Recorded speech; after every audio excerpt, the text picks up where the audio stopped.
Dame Diop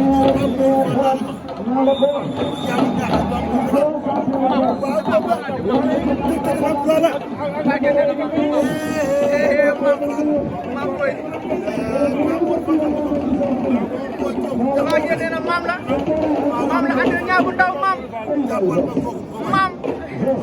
maam boy maam la andi sa tey sama sëñ xanaa ñëw rek ndax Pape Modou Fall nee na Modou xale yi di dóor man na ko xanaa man la baat rek Pape Modou Fall dimbali na ma rek Pape Modou Fall ne bëggul xale bu ko doon léegi de Cheikh dégg nga nee na maam la ma xamaa lu andi sët bi tey maam waay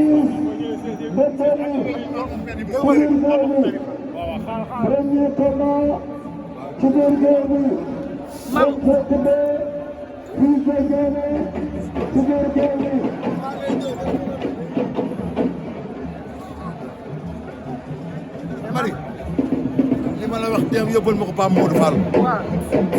dina Moustapha mag nga bàyyi làmb ji ma ne ko kër ga dara nekk fa kat mënu maa bañ a bëri xale yi dëgg la waaye xam nga ne tamit Pape Modou Fall nekk sama xarit dama bàyyi làmb ji Moustapha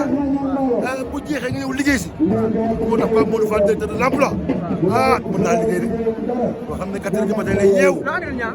ñaa xanaa ma bàyyi ko mu song ma rek ma jéem ko mbot waaw ma doo ko fekk di yow comme yaay mag laa damay du ma mën a ma dem mais xaar ba mu ñëw bàyyi ma ñu xaar yaa ngi may ñang loolu ndeysaan sama garab tey maam sama garab yaa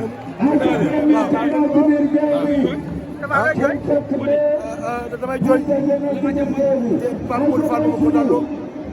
Pape Modou Fall directeur de l'emploi jàpp na ma rek ñëpp Sénégal